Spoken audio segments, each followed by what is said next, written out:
दोस्तों, प्रधानमंत्री मोदी बंगाल में रैली कर रहे थे, लेकिन अचानक वहां पर ममता बनर्जी की साजिश से ऐसा कुछ हुआ कि देश के हर एक नागरिक को यह बात झकझोर करके रख देगी।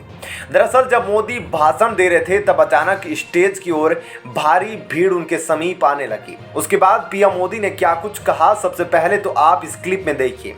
उसके बाद आगे बताएंगे कि यह कहां का नजारा था और कैसे ममता बनर्जी की साजिश का पर्दाफाश हुआ। सबसे पहले आप यह 20 सेकंड का क्लिप देखिए कि क्या कुछ पीएम मोदी बोले जब उनके सामने आने लगी भीड़। तो आप शांति रखिए। अब मैदान छोटा पड़ गया है, आप जहां हैं वहीं खड़े रहिए।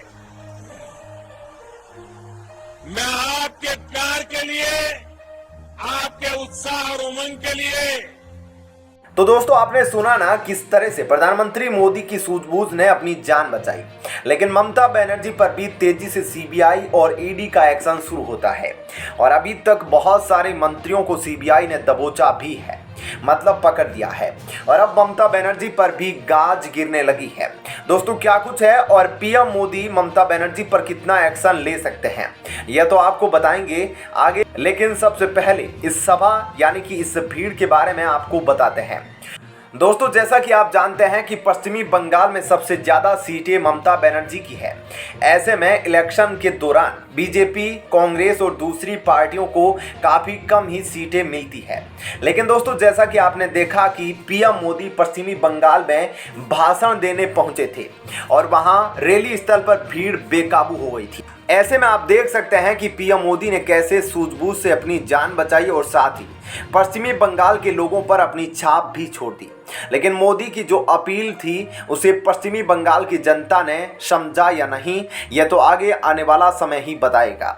हालांकि भीड़ ज्यादा होने की वजह से पीएम मोदी को अपना भाषण बीच में ही रोकना पड़ा, लेकिन अब वहां की जनता पीएम मोदी की बात को समझ गई है और अब ममता बनर्जी का खेल खत्म होना तय है, क्योंकि ममता बनर्जी पश्चिमी बंगाल में जिस तरह से रोहिंग्या मुसलमानों से घुसपैठ करवाती है वो अब आम जनता के सामने है और अब केंद्र सरकार ने भी ममता के खिलाफ एक्शन लेना शुरू कर दिया है।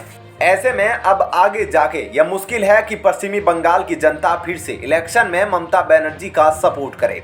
दोस्तों, जैसा कि आप जानते हैं कि वेस्ट बंगाल में लगातार ईडी की जांच चल रही है और सीबीआई की भी जांच चल रही है, लेकिन ममता बनर्जी ने लगातार पुलिस अधिकारियों की जांच में हस्तक्षेप की है और इसका मामला अब उजागर हो रहा है और उसके बाद से ही ममता बनर्जी बौखलाई हुई है और वह अब पुलिस अधिकारियों को भी जांच में सहयोग न करके उनको बौखलाहट में डांट भी लगा रही है।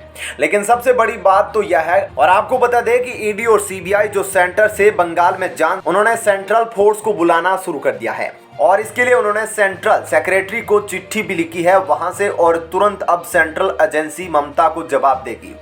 दोस्तों, आप कमेंट करके बताइएगा कि क्या ममता बनर्जी भ्रष्टाचारी पॉलिटिशियन में काउंट होनी चाहिए या नहीं। जिस तरह से उनके कितने सारे मंत्री दागी निकले हैं, कितने सारे मंत्री हैं जिनमें से किसी की कार में केस निकल रहा है तो किसी के पलंग के नीचे से केस निकल रहा है, यह सब ममता की ही देन है या नहीं, क्योंकि ये सारे लोग बांग्लादेश से कोलकाता में वेस्ट बंगाल में मुस्लिमों को भी बुलाते हैं और उन्हें चंद रुपए देकर उनकी नागरिकता भी बदल देते हैं दोस्तों, और उनके आधार कार्ड पर वेस्ट बंगाल का एड्रेस रहता है, जो आगे चलकर वोट बैंक बनते हैं ममता बनर्जी के लिए। इसलिए यह सारा केस जो है इनडायरेक्टली वोट खरीदने के लिए रखा गया था ममता बनर्जी द्वारा।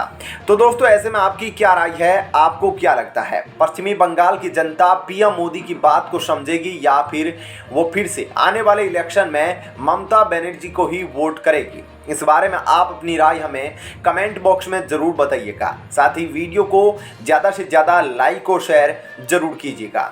चलिए अब जानते हैं एक और बड़ी खबर।